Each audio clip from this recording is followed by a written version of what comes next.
Bonjour et bienvenue à chacun dans le nom du Seigneur Jésus. Bienvenue à vous qui êtes présents ici dans cette salle à Marcinelle et puis bienvenue à vous aussi qui nous rejoignez via Internet sur notre chaîne YouTube.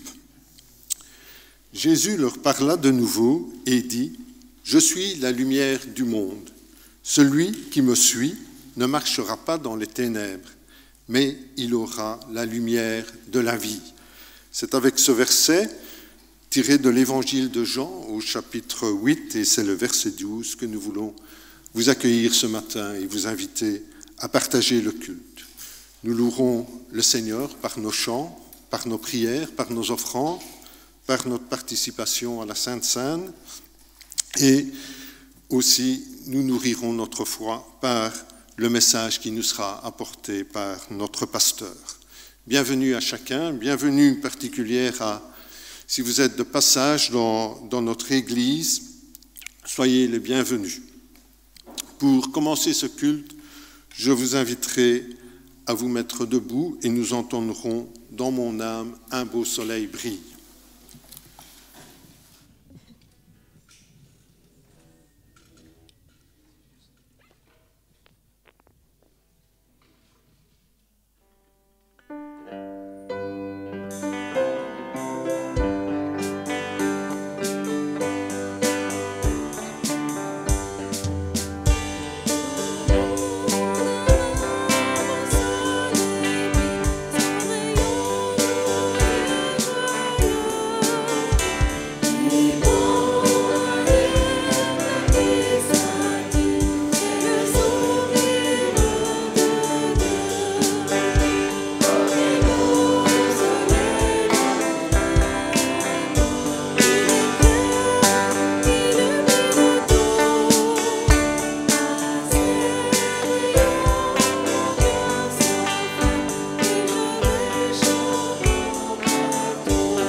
Je vous inviterai à courber vos têtes pour la prière.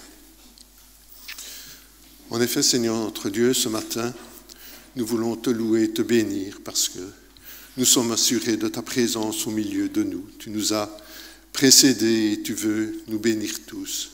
Ce matin, nous t'apportons le culte et te demandons que, par ton esprit, tu puisses le conduire. Nous t'apportons notre pasteur qui nous apportera ta parole, qu'elle puisse faire son effet dans nos cœurs, Seigneur, que nous ne soyons pas des auditeurs oublieux, mais que nous puissions mettre cette parole en pratique dans nos vies, Seigneur.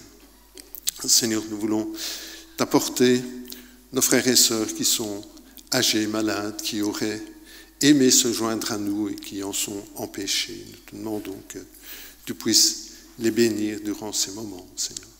Seigneur, nous voulons te louer et te bénir pour cette liberté que nous avons de nous approcher de toi et de t'appeler notre Père, parce que le Seigneur Jésus a payé le prix à la croix, Seigneur. Mais nous sommes conscients que certains sont privés de cette liberté. Nous voulons t'apporter nos frères et sœurs qui sont persécutés pour leur foi. te demandant, Seigneur, que tu puisses aveugler les autorités qui leur sont hostiles et que tu puisses aussi leur accorder de voir un moment de culte béni, Seigneur. Seigneur, nous voulons te prier aussi pour nos frères et sœurs qui sont en congé. Nous te demandons de les garder, de les bénir, de leur accorder du repos, Seigneur. Nous voulons te remercier pour nos enfants qui peuvent se réunir dans les sous-sols et qui ont l'occasion, dès leur jeune âge, d'entendre parler de toi, Seigneur. Nous voulons te prier pour leurs moniteurs, te demander que ta parole puisse aussi faire son effet dans leur jeune cœur. Nous t'apportons cette prière au nom du Seigneur Jésus. Amen.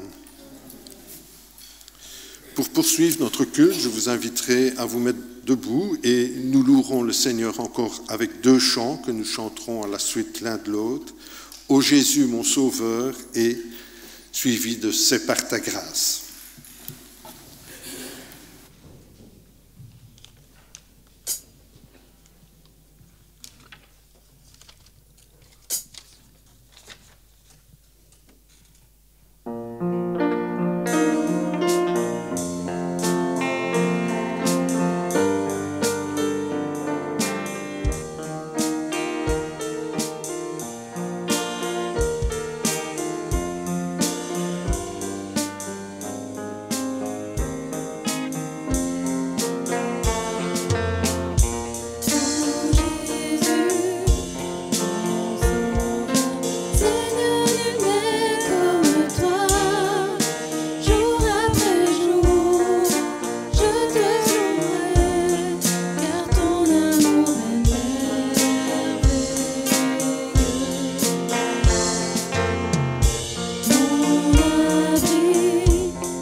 Je vous inviterai à ouvrir vos Bibles dans l'Évangile de Jean au chapitre 1er et nous lirons les 18 premiers versets.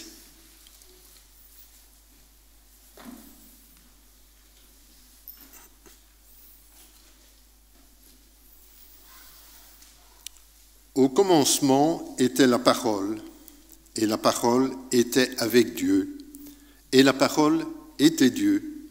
Elle était au commencement avec Dieu. Toutes choses ont été faites par elle, et rien de ce qui a été fait n'a été fait sans elle.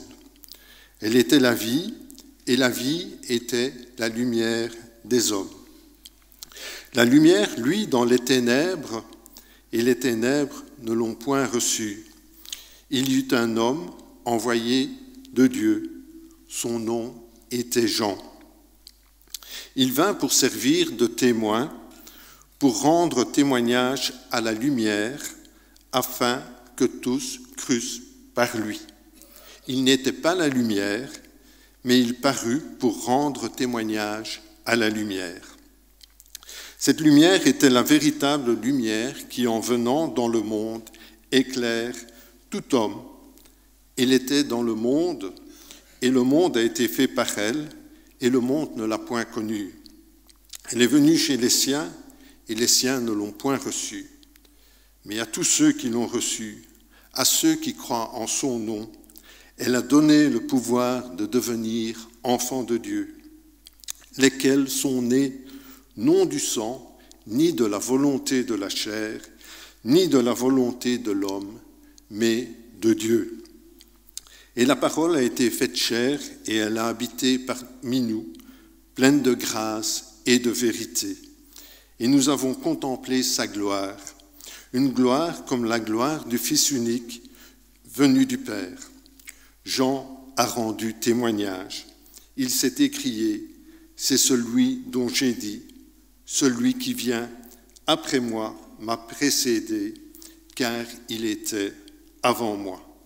Et nous avons tous reçu de sa plénitude et grâce pour grâce, car la loi a été donnée par Moïse, la grâce et la vérité sont venues par Jésus-Christ. Personne n'a jamais vu Dieu. Le Fils unique, qui est dans le sein du Père, est celui qui l'a fait connaître. Avec ce texte, nous sommes enseignés que la parole divine s'est faite homme en la personne de Jésus-Christ. Jésus vient ainsi vivre parmi les humains en étant la véritable lumière qui éclaire tout homme. Mais certains ne la reçoivent pas et préfèrent ainsi les ténèbres. Mais à tous ceux qui la reçoivent, elle donne le pouvoir de devenir enfants de Dieu. Et c'est ce que nous sommes, nous qui avons cru au nom du Fils unique de Dieu. Peut-être ce matin, quelqu'un dans cette salle ou parmi les internautes est en recherche et se pose des questions sur Jésus, sur le salut. Alors pour conclure, je vous invite à ouvrir vos Bibles, toujours dans l'Évangile de Jean, au chapitre 20, et nous lirons le verset 31.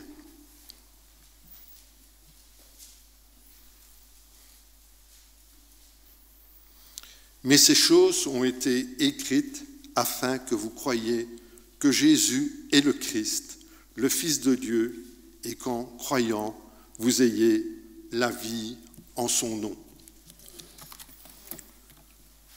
Pour poursuivre votre culte, je vous inviterai à vous lever et nous entendrons un chant du groupe Exo, « À toi la gloire ».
propose maintenant un moment de louange où ceux qui le souhaitent peuvent prier à haute voix.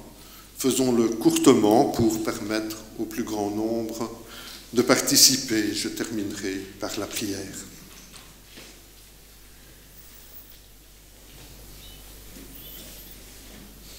Seigneur, merci pour ta présence. Merci pour ton amour. Merci pour Jésus.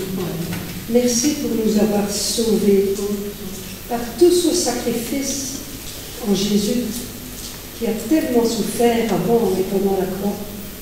Mais merci, car tu l'as ressuscité 3 jours après. Merci pour tous les prophètes que tu nous as donnés. Merci, Père, pour ta parole entière. Merci d'être dans notre vie. Guide-nous sur le chemin que tu nous as préparé. Que nous le suivons, non pas en tant que chair, mais par esprit, ton Esprit Saint. Bénis l'assemblée, bénis les internautes et conduis-nous, Père, dans ta sainteté. Au nom de Jésus-Christ, Père. Amen. Amen. Merci Seigneur pour la grâce. Merci pour la croix, là où tu as pris tous nos péchés et tu as versé ton sang pour nous. Aujourd'hui, nous présenter devant toi. Seigneur, nous te disons merci. Nous te disons merci de cette journée. Nous te disons merci de ta main la semaine dernière. Et nous comptons sur toi pour la semaine qui est devant nous. Seigneur, nous remettons notre assemblée entre tes mains. On a besoin de toi dans nos familles. On a besoin de toi dans nos travail. Seigneur, nous remettons notre pasteur entre tes mains. Seigneur, sois avec lui. Seul, elle ne saura pas. On a besoin de toi dans cet ensemble parce que nous t'aimons au nom de Jésus. Amen. Amen.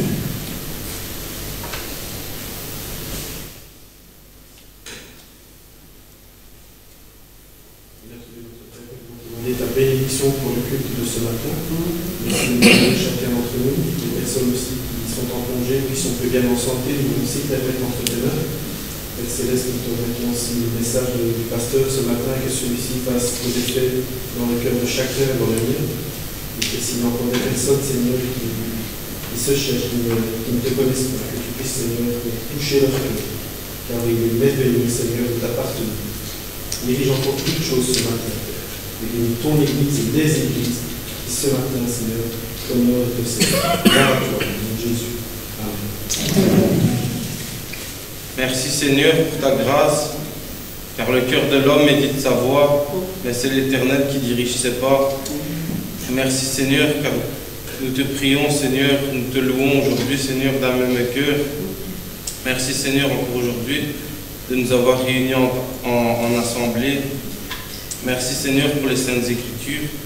Merci Seigneur pour la croix, le pardon des péchés et la vie éternelle. Et merci Seigneur pour chacune de tes saintes paroles, Seigneur, qui sont notre pain béni descendu du ciel. Béni soit ton Église. Béni soit Seigneur à chacun de nos familles, toutes les personnes qui nous entourent, Seigneur. Et donne-nous, Seigneur, de partager ton saint évangile. Au nom de Jésus, Amen. Amen. Seigneur notre Dieu, nous voulons te louer et te bénir parce que tu nous as tant aimés, que tu as donné le Seigneur Jésus. Nous voulons te remercier pour son sacrifice à la croix qui a effacé notre péché, qui nous permet de nous tenir maintenant ce matin devant toi. Te demandons de recevoir la louange et la reconnaissance de nos cœurs. Dans le nom du Seigneur Jésus. Amen. Avant de laisser la place à Yves pour le message, je vous invite à vous mettre debout et nous chanterons « Attaché à la croix pour moi ».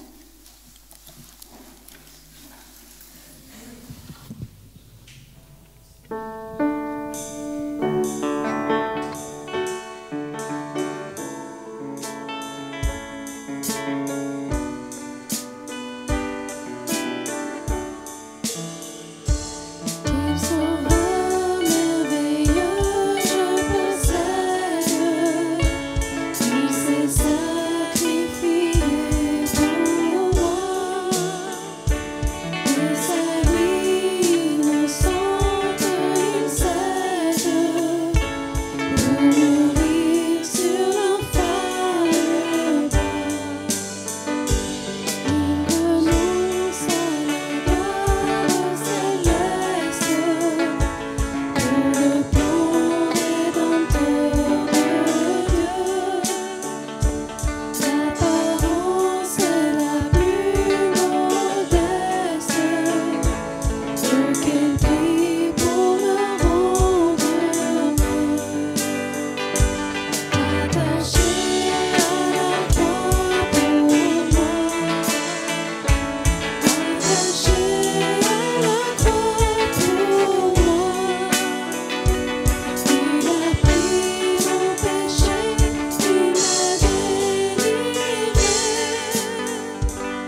Frères et sœurs, bonjour. Salutations à nos amis, nos visiteurs, les vacanciers du mois de juillet qui sont de retour, et salutations aussi aux internautes qui nous suivent depuis Internet. Alors nous voulons poursuivre la louange et l'adoration ce matin. Après les chants, nous voulons aussi écouter la parole de Dieu. Et le titre du message ce matin est « Un homme averti en vaut deux ». Une femme avertie en vaut deux aussi. Je prends homme générique, chère sœur, je vous apprécie, je ne vous dénigre pas. Un homme averti en vaut deux. Je vous invite à ouvrir votre Bible. Ce matin, nous lirons dans l'évangile de Luc, Luc chapitre 13, et nous commencerons à lire les 5 premiers versets. Luc chapitre 13, versets 1 à 5.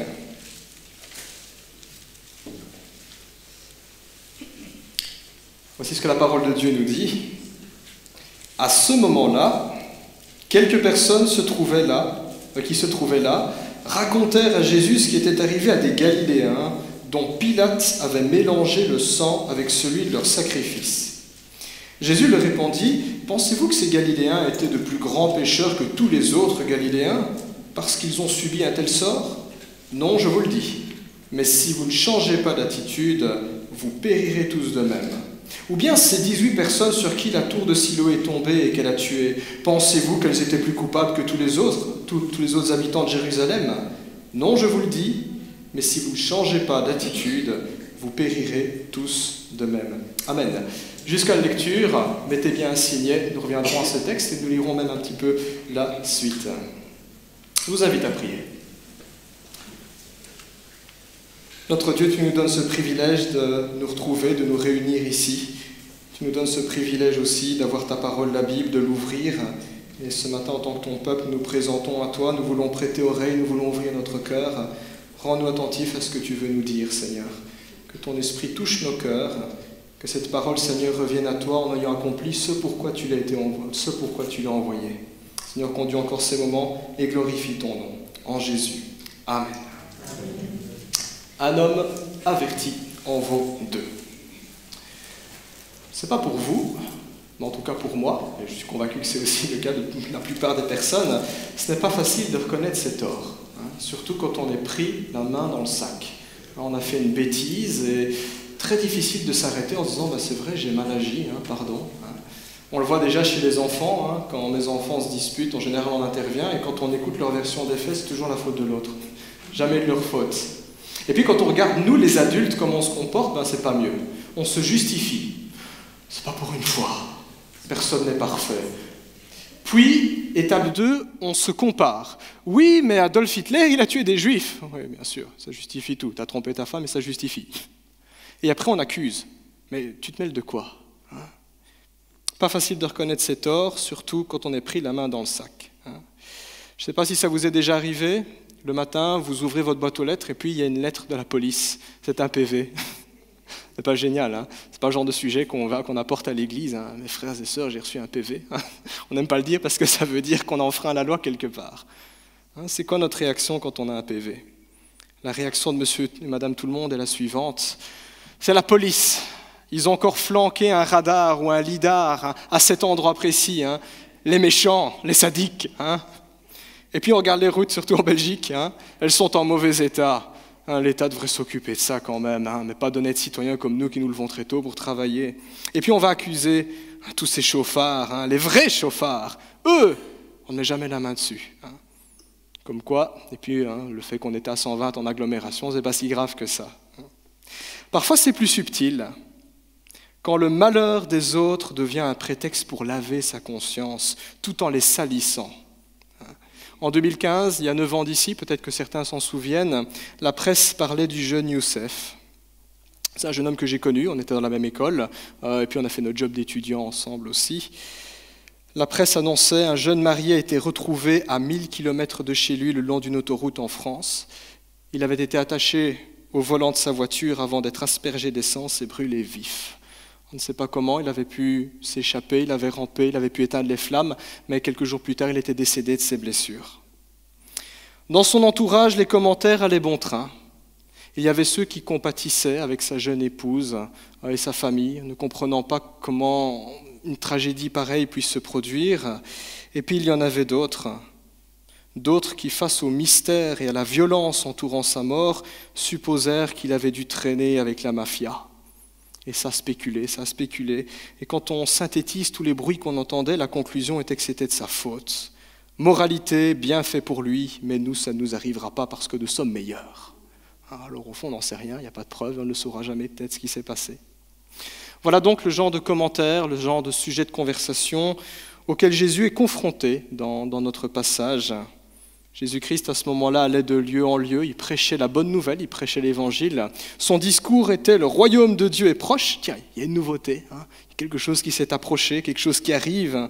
Et Jésus disait « Repentez-vous et croyez en l'évangile, croyez en la bonne nouvelle ». Le Christ invitait tous ceux qui l'écoutaient à changer de vie, à saisir cette opportunité de pouvoir faire la paix avec Dieu, parce que Dieu s'était approché. Le royaume de Dieu est proche. Et en même temps, le Christ disait « Le temps est limité ». Le temps est limité. Il y a aussi cette notion-là quand le royaume de Dieu est proche. Christ parlait, Christ faisait toutes sortes de miracles. Il guérissait les malades, il chassait les démons, il purifiait les lépreux, il venait en aide aux gens. Tout le monde venait pour le spectacle, pour les miracles, pour le show, j'oserais dire, mais rares étaient ceux qui tenaient compte de ce qu'il disait. Le but de sa venue, l'évangile. Même les chefs religieux, les gens réputés être les plus spirituels du peuple, n'avaient pas remarqué cela. Ils se moquaient de Jésus. Ils tournaient son discours en dérision, convaincus d'être meilleurs que les autres. Ils pensaient que quand Jésus parlait de repentance, ils n'étaient pas concernés. C'est les autres qui doivent se repentir. Nous, on est de bons religieux. On a la parole de Dieu, on va à la synagogue, on prie, on offre des sacrifices. Pas pour moi la repentance, pour les autres. Jésus leur reprocha d'ailleurs de passer à côté de cette occasion où Dieu leur parle. Et parfois, nous aussi, nous passons à côté de cette occasion où nous entendons la parole de Dieu, où Dieu veut nous montrer aussi des choses dans notre vie, et parfois, on passe à côté. Ou alors, on demande à Dieu des signes extraordinaires. On veut absolument un miracle pour que c'est la preuve que Dieu parle, quand il nous donne sa parole, la Bible, avec le Christ, mort à la croix et ressuscité, le plus grand des miracles. Jésus dira, juste avant le passage que nous avons lu ce matin, vous pouvez regarder, si vous avez vos Bibles ouvertes. Luc 12, 56, Jésus dira simplement « Vous êtes capable de discerner dans le ciel quand il est sur le point de pleuvoir, les nuages qui s'amoncent, mais vous êtes incapable de remarquer quand Dieu vous parle, incapable de faire ce qui est juste. » J'ai reformulé pour rendre le texte plus accessible, mais c'est le constat de Jésus à toutes ces personnes qui ne comprennent pas, qui n'écoutent pas, qui ne tiennent pas compte de ce que Jésus fait. C'est donc dans ce contexte-là, le Christ est entouré d'une foule de gens par milliers attroupés autour de lui, de gens qui ne croient pas, de gens orgueilleux, de gens autosuffisants, qu'on rapporta à Jésus-Christ les dernières nouvelles. Souvent nos sujets de conversation, les dernières nouvelles. Il paraît que nous, les francophones, on est les champions de la critique. Les statistiques disent que 80% de nos sujets de conversation, c'est pour nous plaindre ou pour critiquer. Quand ce n'est pas le temps, c'est les politiques. C'est souvent les sujets préférés. On rapporte à Christ les dernières nouvelles, et apparemment, les dernières nouvelles n'étaient pas bonnes. Rien de neuf, 2000 ans plus tard, vous regardez les infos, c'est des mauvaises nouvelles. Apparemment, ce qui faisait le scoop à Jérusalem, c'était que le temple avait été profané par les méchants légionnaires romains. Sur ordre du gouverneur Pilate, ils avaient fait irruption pour interpeller des personnes en train d'offrir des sacrifices à Dieu. Et malheureusement, l'interception s'est très mal passée, elle a tourné au drame. Les soldats ont brandi leurs glaives et les ont taillés en pièces, les pauvres bougres, et leur sang a coulé et s'est mélangé à leur sacrifice. Un choc pour les Juifs. Des païens qui mettent les pieds dans leur temple. Alors là, c'est déjà une profanation, mais en plus des Juifs qui sont massacrés avec leurs sacrifices. Vous imaginez, dimanche matin, l'armée défonce les portes, ils débarquent pour arrêter un groupe de chrétiens et ils ouvrent le feu devant tout le monde. C'est le choc. Ça, c'était la dernière nouvelle à Jérusalem.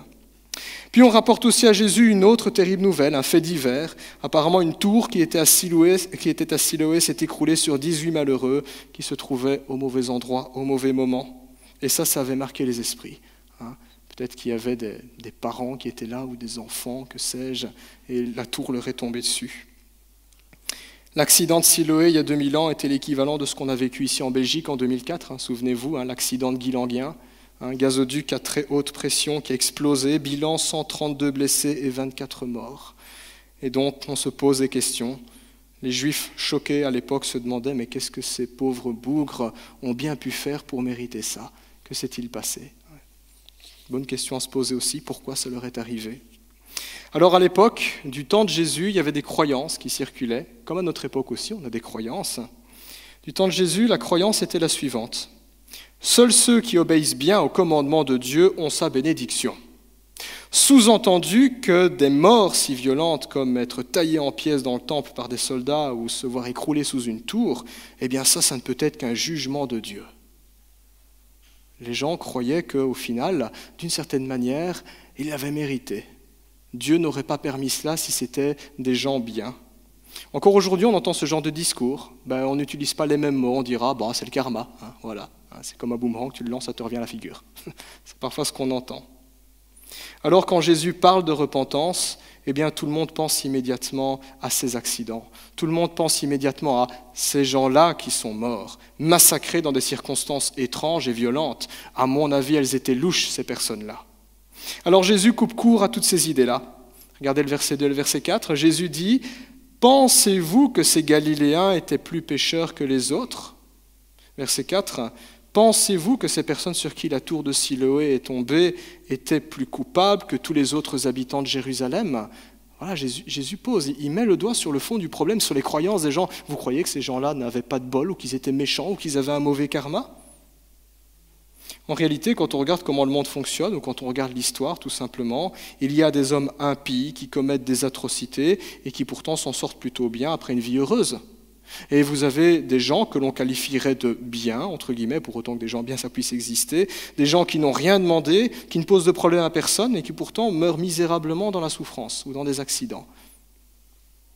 Nos malheurs ne disent pas grand-chose sur l'état de notre âme. Ça, c'est la réalité. Nos malheurs ne disent pas grand-chose sur l'état de notre âme. Par contre, une chose est certaine, nous mourrons. Ça oui, nous mourrons tous. Croyants et incroyants, riches ou pauvres, nous mourrons peut-être après une longue vie, et je le souhaite à chacun d'entre nous ici présents, je vous souhaite de vivre 120 ans, éternellement même, mais peut-être que notre vie sera très courte, je ne me le souhaite pas, mais peut-être qu'en sortant je vais me faire écraser par le bus, je ne sais pas la ligne combien qui passe devant le temple, mais j'en sais rien. Peut-être que nous vivrons une vie heureuse ou malheureuse, mais nous mourrons Nous mourrons, c'est certain, et la Bible nous dit nous comparaîtrons devant Dieu, nous passerons de l'autre côté, nous ferons face à notre Créateur. Ça, c'est certain. C'est pourquoi, quand Jésus parle à ces gens-là qui croyaient que ceux-là qui étaient morts, c'est eux qui doivent se repentir, Jésus insiste sur le fait que la repentance n'est pas l'affaire des morts. Ce n'est pas l'affaire de ceux qui sont partis, parce que pour eux, c'est terminé. Pour eux, c'est trop tard, et pour nous qui sommes vivants, nous ne pouvons rien changer pour eux. Mais la repentance, c'est l'affaire de ceux qui respirent. C'est l'affaire de ceux qui peuvent encore se lever chaque matin et se dire « Tiens, il y a un aujourd'hui ». La repentance, ce n'est pas l'affaire des autres, ceux que je vais accuser, ceux avec qui je vais me comparer, mais la repentance, c'est l'affaire de chacun, c'est mon affaire. C'est ton affaire, c'est notre affaire, aujourd'hui, ici et maintenant, parce qu'une fois de l'autre côté, notre sort est scellé. Et c'est ce que Dieu nous dit dans sa parole, Hébreux 9, 27. Il appartient à l'homme de mourir une seule fois, après quoi vient le jugement. C'est comme ça que Dieu établit les choses. C'est pour ça que Jésus dit à 2 reprises, au verset 3 et au verset 5, il dit « Mais vous, là, vous qui m'écoutez, si vous ne changez pas d'attitude, si vous ne vous repentissez pas, si vous ne vous repentez pas, si on ne se remet pas en question, vous périrez tous de même, dit-il. » Quand on y réfléchit, le temps est bien plus court que nous ne l'imaginons, parce que la mort peut frapper sans prévenir et de manière parfois très brutale. C'est à tort que nous croyons pouvoir contrôler nos vies. C'est vrai, regardez, vous avez probablement tous un agenda. On a déjà planifié ce qu'on fera, peut-être qu'au mois d'août, le 15 août, vous partirez en vacances. On n'en sait rien, ce qu'il y aura le 14. On ne sait même pas ce qu'il y aura d'ici 1 heure ou d'ici 2 minutes. Aucune idée. C'est à tort que nous croyons pouvoir contrôler nos vies, tout planifier, tout quantifier, alors qu'en réalité, on ne sait pas de quoi demain sera fait. La réalité est que le lendemain appartient à Dieu, parce que lui, il sait. Aujourd'hui est pour nous, et hier, c'est pour tirer des leçons. Jésus poursuit alors cette exhortation quand il appelle cette foule à se repentir, à réfléchir.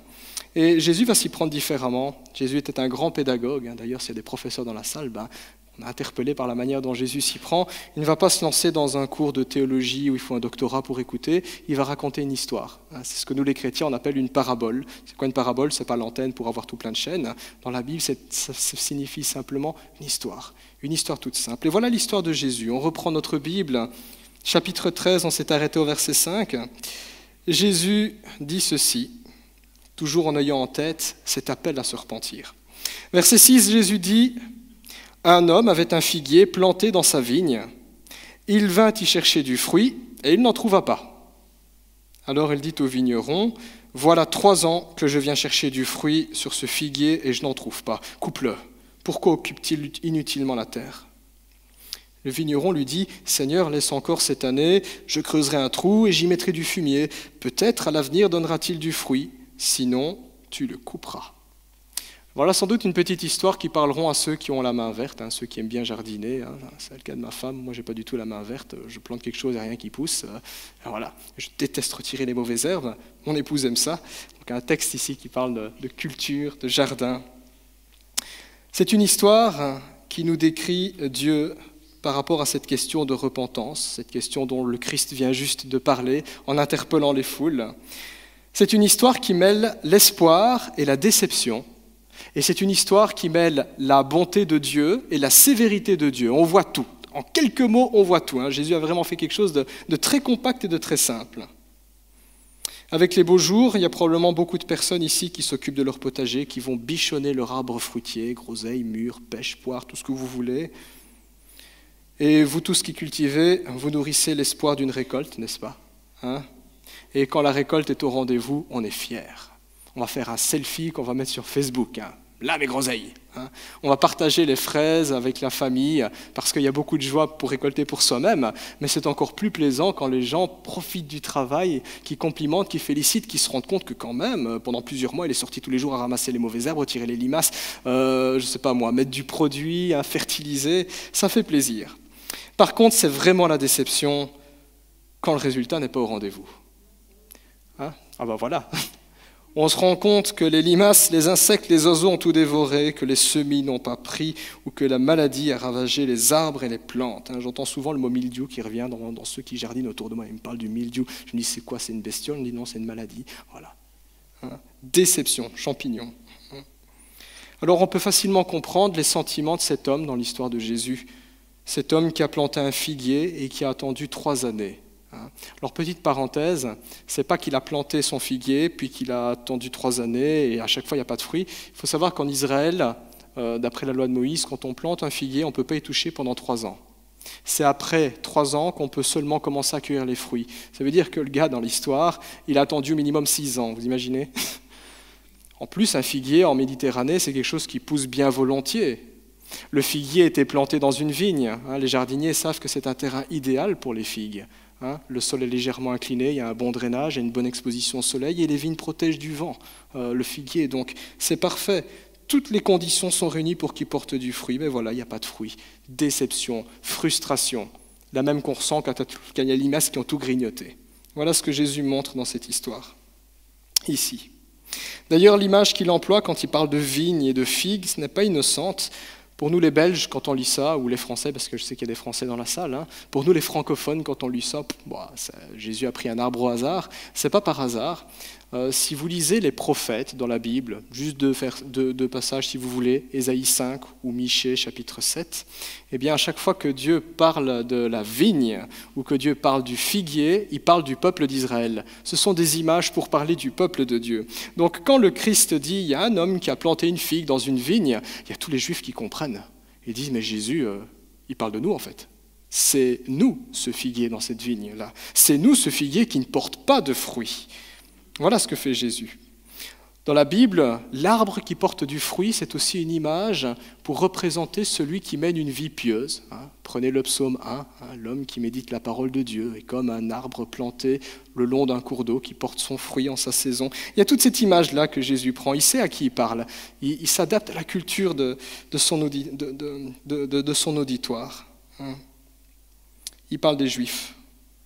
C'est eux le peuple que Dieu a créé, c'est eux le peuple que Dieu a planté en quelque sorte dans la terre promise, qu'il a chéri, qu'il a béni, et pourtant ce peuple reste infructueux sur le plan spirituel. Rien du tout pour le Seigneur, rien du tout. À la fin du chapitre 13 que nous avons commencé à lire, il y a le Christ qui conclut la situation. Regardez, chapitre 13, verset 34, le Christ se lamente.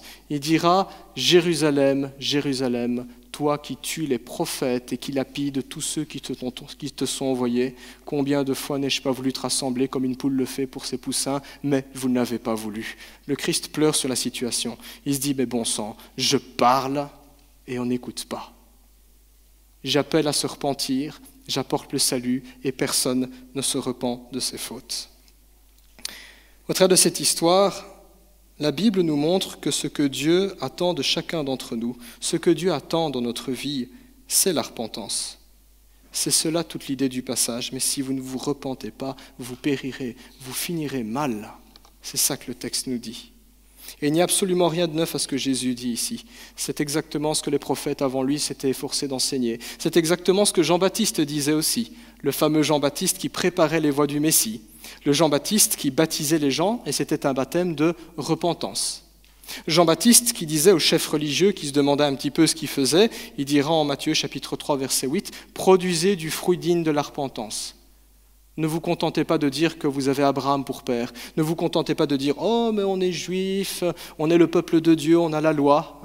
Ou dire « Ah bah oui, de temps en temps je vais à l'église, oui j'ai une Bible, oui mes parents sont croyants, donc comme si on avait une immunité ». La repentance, c'est ce moment dans notre vie où nous comprenons et où nous acceptons ce que Dieu dit. Nous ne sommes plus dans la justification, en train de dire « oui, mais c'est pas grave, c'est un petit défaut, tout le monde le fait ». On n'est plus dans la comparaison, on n'est plus en train de se dire « oui, mais t'as vu l'autre ». On n'est plus dans l'accusation, on n'est plus dans le « de quoi je me mêle ». On est dans la confession, on reconnaît que ce que Dieu dit de nous est vrai, je suis pécheur, il y a des choses à changer dans ma vie. C'est l'instant où il nous est donné de comprendre que nous sommes pécheurs, coupables devant Dieu, et qu'en dehors de Jésus-Christ, nous sommes perdus. La repentance est un moment qui est à la fois inconfortable et merveilleux. Il y a ce paradoxe qui est là, inconfortable et merveilleux. Se repentir, c'est faire demi-tour. Les conducteurs, vous savez, c'est vraiment pas agréable quand on est en train de rouler, quand on a raté sa sortie sur l'autoroute. En Belgique, on a plus de sorties qu'en France. En France, c'est horrible. Il y a parfois 10 km ou 20 km avant de pouvoir reprendre une sortie. Quand on se plante et se dire, je dois faire demi-tour. Je dois faire demi-tour. changer de direction. Je dois changer ma vie pour aller désormais dans la direction de Dieu. Faire ce que Dieu veut, faire ce qui est juste. Voilà ce que Dieu attend de nous, la repentance. Le souhait de Dieu est que les hommes ne meurent pas sous sa condamnation, mais que les hommes vivent dans son pardon.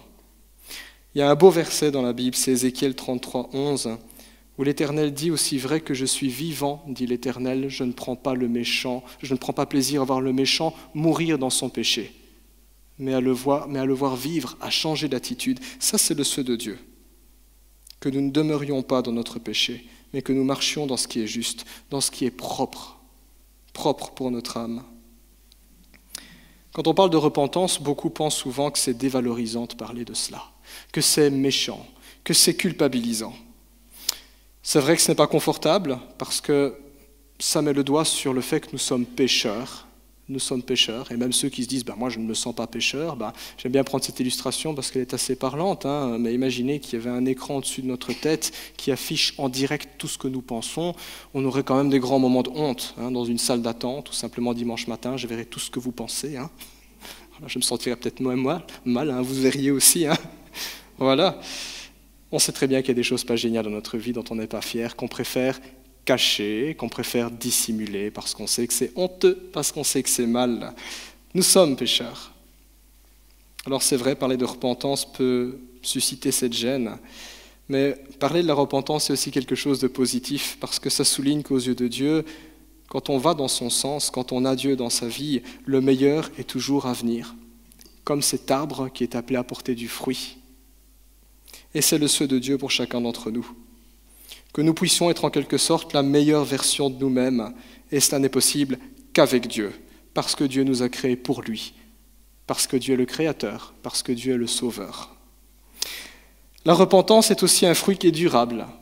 Je suis parfois inquiet quand j'entends dans nos églises des personnes qui se disent « Oui, je suis chrétien, je me souviens, je me suis repenti, c'était en telle année. » Alors je me dis « Gloire à Dieu, il parle de sa conversion. » Mais je tiens à rappeler que la repentance n'est pas qu'un moment dans notre vie, c'est un style de vie.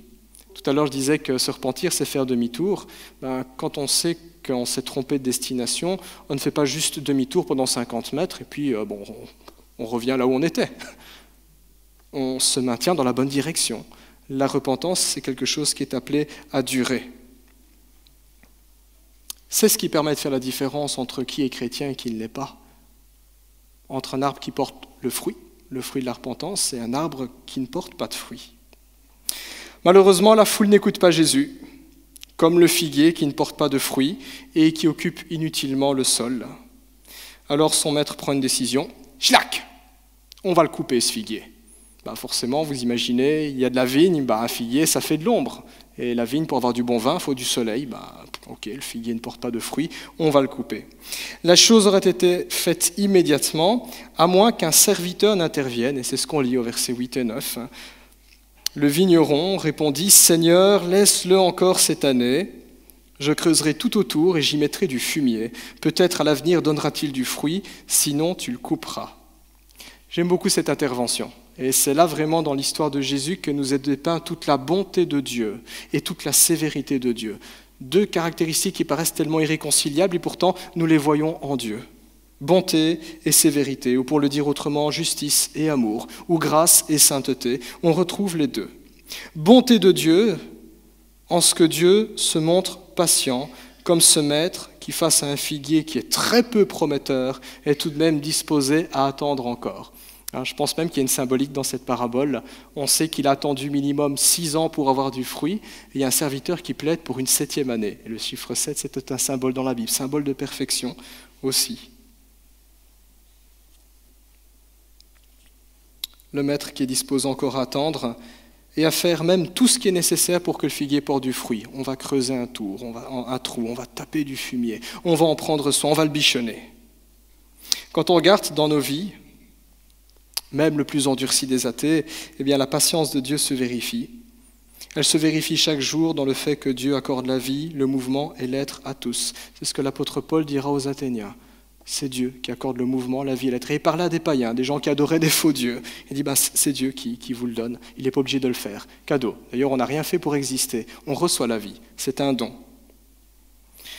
Salomon le dira autrement. Salomon dira que c'est Dieu qui donne la joie aux hommes sous le soleil à travers de chacune de leurs entreprises. Chaque fois que je peux faire quelque chose et me dire merci Seigneur, j'ai construit une maison, j'ai acheté une voiture, j'ai fini mes études, je me suis marié, j'ai pu accomplir cela. Ou les petites victoires dans la vie, j'ai réussi à faire un château de cartes par exemple. Tous ces petits plaisirs-là, la Bible nous dit que ça vient de Dieu aussi. Voilà aussi comment il use de patience envers nous. Ou Jésus le dira autrement dans le sermon sur la montagne, c'est lui qui fait lever son soleil sur les bons et sur les méchants, c'est lui qui accorde la pluie aux justes et aux injustes. Il est patient, il est patient. Mais sa faveur se vérifie surtout et ultimement à la croix. C'est ce que nous avons chanté précédemment, avant la prédication, attaché à la croix. C'est là où nous voyons la faveur de Dieu, par excellence. C'est là où le Christ a pris sur lui le châtiment que méritent nos péchés. Et puis nous voyons encore la faveur de Dieu à sa résurrection, parce que nous n'adorons pas un Dieu qui est mort. Un Dieu qui est mort, il peut sauver personne. Nous adorons un Dieu victorieux, un Dieu vivant qui peut changer notre vie. Et là encore, le Christ ressuscité accorde sa faveur. Il pardonne à tous ses disciples qui l'ont abandonné, il faut quand même le faire. Il promet d'envoyer son esprit, il promet de préparer une place là-haut, il promet d'intercéder pour nous. Sa faveur, grâce sur grâce, toujours plus. L'apôtre Paul le disait simplement, là où le péché abonde, la grâce surabonde. La grâce surabonde. La grâce de Dieu est si grande, que n'a-t-il pas fait pour que nous soyons sauvés ? Il a été jusqu'à donner sa vie. Ainsi, nul pécheur qui refuserait de se repentir. Nul pécheur qui ne voudrait pas écouter Dieu ne pourrait dire un jour en finissant en enfer qu'il est victime d'une grave injustice, parce que Dieu a tout fait, Dieu a tout accompli. Tout comme ce jardinier qui a pris la peine de dire « Attends encore un peu, on ne va pas couper l'arbre, on va creuser un trou, on va mettre du fumier et on va le soigner. » Dieu a tout fait. Dieu a tout fait. Sa patience nous montre aussi que même si notre péché est grand, son pardon l'est d'autant plus. C'est parfois le sentiment que nous pouvons avoir. Que l'on soit en recherche, ou même parfois des chrétiens se disent je me suis tellement planté sur ce coup-là, est-ce qu'il y a encore une chance que les choses puissent changer? Est-ce que je vais pouvoir me racheter? Non, on ne se rachète pas, mais c'est Jésus-Christ qui nous rachète. Nos péchés peuvent être comme ça, la grâce de Dieu est comme ça, elle continue à surabonder. Et même si dans notre vie les choses semblent désespérées, même si nous connaissons quelqu'un qui est désespéré, même si les circonstances semblent particulièrement horribles, frustrantes, ça peut arriver, il y a des gens parfois qui nous prennent vraiment la tête, où il y a des circonstances qui nous paraissent tellement compliquées qu'on se dit mais comment je vais y arriver ou je ne vois pas comment faire, eh bien ce n'est pas un problème pour la grâce de Dieu. Parce que celui qui peut intervenir est celui qui a vaincu la mort, et s'il a vaincu la mort, franchement, nos problèmes ou les gens qui peuvent poser problème, le Seigneur peut s'en occuper, il peut changer les vies. C'est ça que c'est important aussi quand, pour nous les chrétiens, c'est aussi quelque chose qui peut nous interpeller quand dans notre entourage ou dans l'église, on est face à des gens qui sont difficiles, au lieu de se dire, il est perdu, il finira en enfer, qui tire son plan, on peut être surpris. On peut être surpris. Regardez simplement l'apôtre Paul, c'est un inquisiteur juif, il traquait les chrétiens, il les jetait en prison, il les faisait mettre à mort. Qui aurait pu penser un seul instant qu'il deviendrait apôtre? Même un arbre peu prometteur peut devenir fructueux par la grâce de Dieu. Tant qu'il y a la vie, il y a de l'espoir. Et ça aussi, en tant que chrétien, ça doit impacter notre manière de voir les situations et même de voir les autres. Parce que souvent, on a tendance à dire « c'est des païens, des pécheurs, ils iront en enfer. » Dieu peut encore les changer. La bonté de Dieu se dessine, nous l'avons dit, mais aussi sa sévérité. Voilà un figuier bénéficiant d'un sursis d'1 an, mais portera-t-il du fruit? Ça, on n'en sait rien. Jésus ne le précise pas, mais une chose est certaine, c'est que la menace demeure. Sinon, s'il ne porte pas de fruit, au verset 9, tu le couperas. Ainsi, Dieu ne tarde pas dans l'accomplissement de ses promesses, mais Dieu ne tarde pas non plus dans les menaces qu'il prononce. Mais l'Écriture nous dit qu'il use de patience, voulant qu'un maximum de personnes viennent encore à lui. Quand les temps seront accomplis, et les temps nous ne les connaissons pas, depuis 2000 ans, les chrétiens disent que c'est la fin du monde. Et la fin du monde a commencé à partir du moment où le Seigneur Jésus-Christ a foulé le sol de cette terre. Quand les temps seront accomplis, là, il sera trop tard. Tout à l'heure, notre frère André a lu, tu as cité un texte de Jean. Moi, j'avais pensé, tu avais pris dans la fin de l'évangile de Jean, j'ai pensé à Jean 3,16, car Dieu a tant aimé le monde qu'il a donné son Fils unique afin que quiconque croit en lui ne périsse pas, mais qu'il ait la vie éternelle.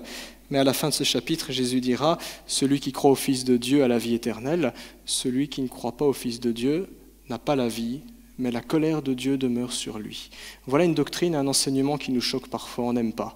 On n'aime pas parce qu'il met le doigt sur nos problèmes et il nous présente les conséquences. Ça fait le même effet que recevoir un PV ou un avertissement ou un carton jaune.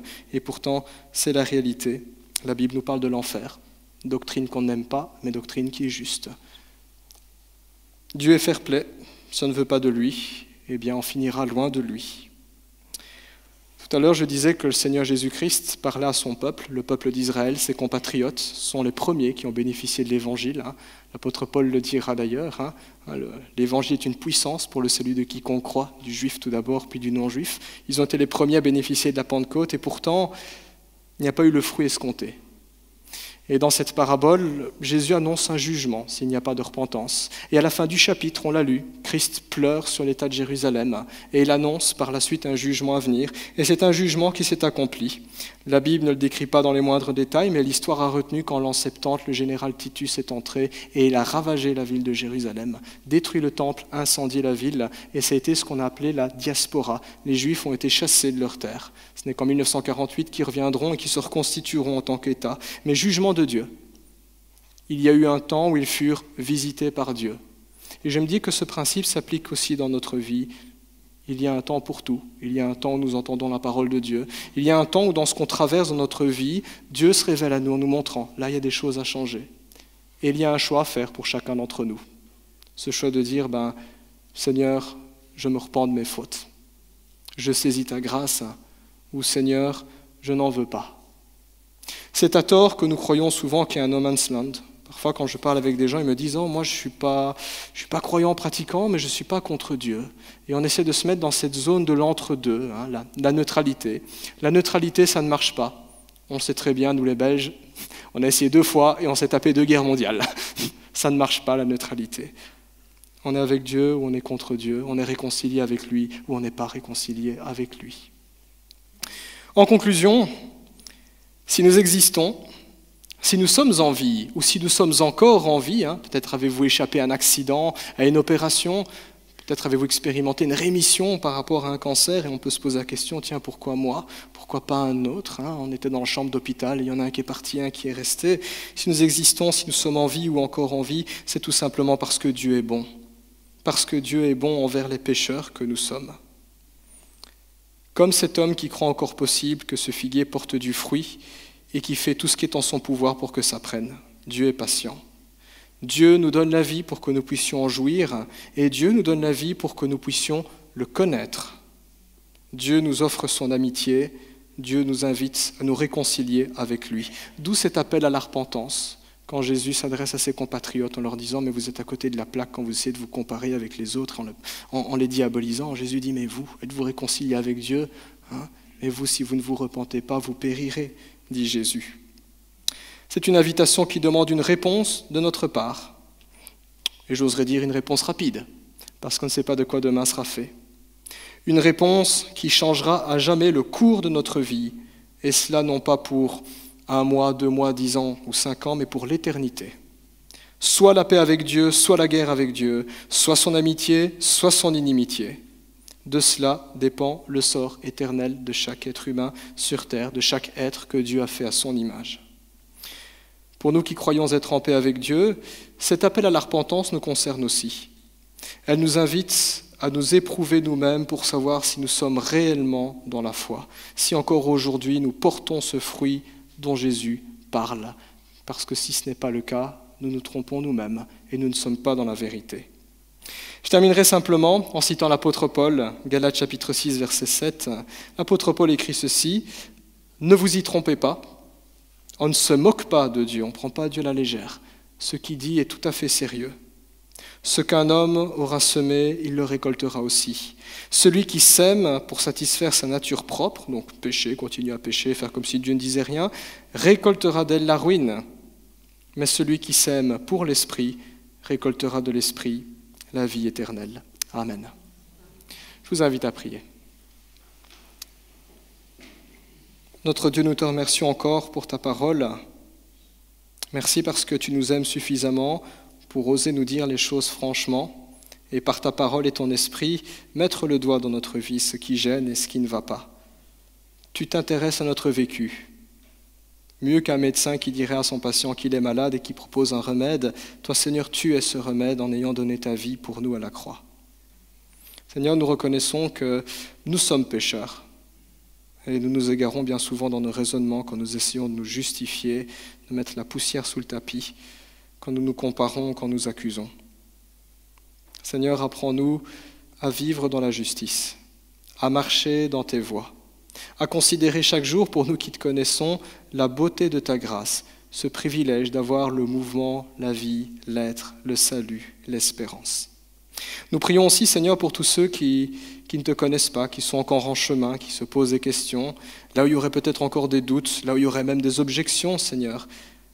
Notre prière est que tu puisses te révéler à eux dans toute ta gloire, dans toute ta puissance, dans toute ta grâce et dans toute ta douceur, dans toute ta sainteté et dans toute ta justice. Que ton esprit fasse son œuvre dans leur cœur. Nous prions pour leur salut. Nous prions qu'ils puissent te connaître comme nous te connaissons et avoir cette joie et cette espérance de t'avoir pour Sauveur et Seigneur. En ton nom, Jésus. Amen.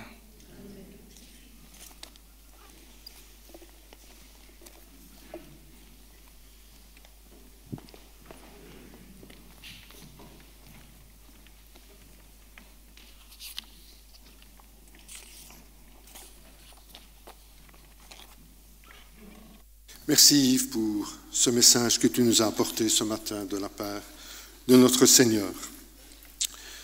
Avant de participer à la Sainte Seine et à l'introduction à ce moment, je vous inviterai à vous mettre debout et nous entendrons un chant du groupe Héritage, « Rien ne peut sauver mon âme ».